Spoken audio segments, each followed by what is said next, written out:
Imagine-se diante de um dilema. Seu filho está à beira da morte e você ouve falar de alguém que pode curá-lo.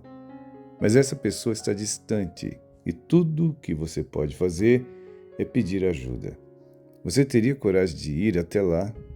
E se ele lhe dissesse apenas uma palavra, sem tocar seu filho, sem executar rituais, sem realizar nada visível? Você confiaria nessa palavra? Essa é exatamente a situação do funcionário do rei no Evangelho de hoje. Uma história tão simples, mas ao mesmo tempo tão profunda, que nos convida a refletir sobre o poder da fé e da confiança na Palavra de Deus. Antes de mergulharmos nesse texto sagrado, peçamos ao Espírito Santo que ilumine nossas mentes e abra nossos corações para compreendermos plenamente a mensagem que Ele deseja nos transmitir hoje. Oremos. Espírito Santo, luz que guia nossos passos, desce sobre nós agora. Abre nossos olhos para ver as maravilhas que Deus opera em nossa vida. Fortalece nossa fé para que possamos confiar plenamente na Tua palavra, como fez aquele pai angustiado.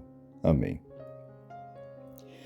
O Evangelho de hoje, de João capítulo 4, versículos 43 a 54, narra um dos momentos mais tocantes do ministério de Jesus, o milagre realizado à distância. Esse evento ocorreu em Caná, na Galileia, onde Jesus havia realizado um sinal extraordinário anteriormente, transformando água em vinho durante as bodas. Agora ele retorna à mesma região e realiza um segundo sinal, ainda mais impressionante: a cura do filho do funcionário do rei que estava morrendo em Cafarnaum. Mas antes de chegarmos ao milagre, vamos entender o contexto. O versículo 44 menciona algo crucial. Um profeta não é honrado na sua própria terra. Isso revela que Jesus enfrentava resistência em sua região natal, pois os judeus tinham dificuldade em reconhecê-lo como Messias prometido. No entanto, quando ele volta à Galileia, os galileus o recebem bem, não porque criam nele imediatamente, mas porque estavam impressionados com os sinais que ele tinha feito em Jerusalém durante a festa. Nesse ponto surge o personagem principal da narrativa, um funcionário do rei cujo filho estava gravemente doente em Cafarnaum. Desesperado, ele busca Jesus e implora por socorro. É aqui que Jesus faz uma declaração surpreendente. Se não virdes sinais e prodígios, não acreditais. Versículo 48. Essas palavras podem soar duras à primeira vista, mas elas ressaltam um ensinamento fundamental. A fé autêntica não depende de espetáculos visíveis, mas de uma confiança inabalável na pessoa de Jesus. Movido por sua angústia, o pai insiste: Senhor, desce antes que meu filho morra. Versículo 49. Então vem a resposta transformadora de Jesus: Podes ir, teu filho está vivo. Versículo 50. Essa frase revela o coração misericordioso de Cristo. Ele não precisa estar fisicamente presente para agir. Sua palavra basta. E o mais incrível é que o funcionário crê imediatamente.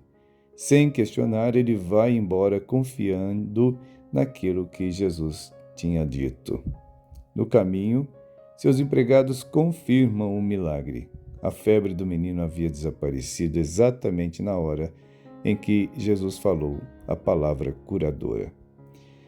Diante dessa prova evidente, o pai e toda a sua família abraçam a fé em Jesus. Versículo 53.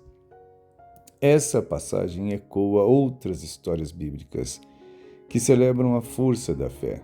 Por exemplo, lembremos de Abraão, que creu na promessa de Deus mesmo sem ver a sua realização. Gênesis 15, versículo 6. Ou ainda a mulher cananeia que insistiu em clamar por Jesus apesar das dificuldades. Mateus 15, 21 a 28. Em todos esses casos, a fé é apresentada como o canal através do qual Deus age em nossas vidas.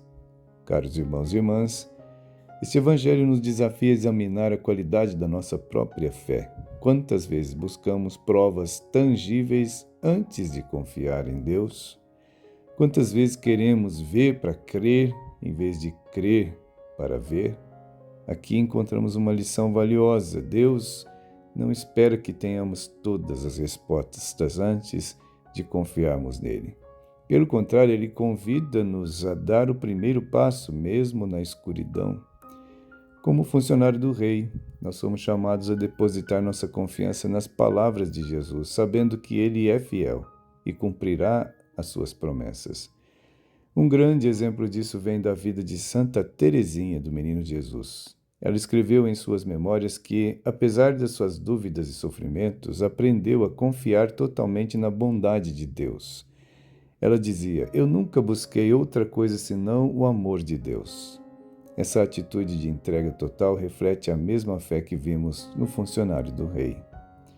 Como podemos aplicar isso em nossa vida cotidiana? Primeiro, precisamos aprender a escutar a voz de Deus nas pequenas coisas. Talvez Ele não nos cure imediatamente de uma doença ou resolva nossos problemas financeiros de forma mágica, mas Ele sempre fala aos nossos corações, guiando-nos através da Sua palavra e do conselho da Igreja. Segundo, devemos cultivar uma oração constante, pedindo ao Senhor que fortaleça nossa fé em meio às tribulações. Lembrem-se também de que a fé não é um sentimento passageiro, mas é uma decisão firme de seguir a Deus, independentemente das circunstâncias. Assim como aquela família inteira abraçou a fé, após presenciar o milagre, somos chamados a testemunhar a bondade de Deus em nossas vidas e compartilhar essa experiência com os outros. Que a história desse pai humilde, cheio de fé, inspire cada um de nós a confiar mais profundamente em Deus. Não importa quão grave seja a situação em que nos encontramos, Ele sempre tem o poder de transformá-la. Basta darmos o primeiro passo rumo à fé. Deixo-vos com esta frase marcante: não é a força das nossas mãos que muda o mundo, mas a confiança que colocamos nas mãos de Deus. Que essa verdade ressoe em nossos corações e nos leve a uma conversão sincera. Encerro com uma oração. Senhor Jesus, fortalece nossa fé para que possamos confiar plenamente em Ti, mesmo quando não entendemos Teus caminhos. Ajuda-nos a ser sinais vivos do Teu amor, levando esperança a todos aqueles que cruzarem nosso caminho. Amém. Finalizo convidando cada um de vocês a compartilhar esta homilia com amigos e familiares. Juntos, vamos fazer crescer esta família que se alimenta da Palavra de Deus. Inscrevam-se em nossa página ou no nosso canal para receber mais reflexões como esta. Que Deus abençoe ricamente a todos. Amém.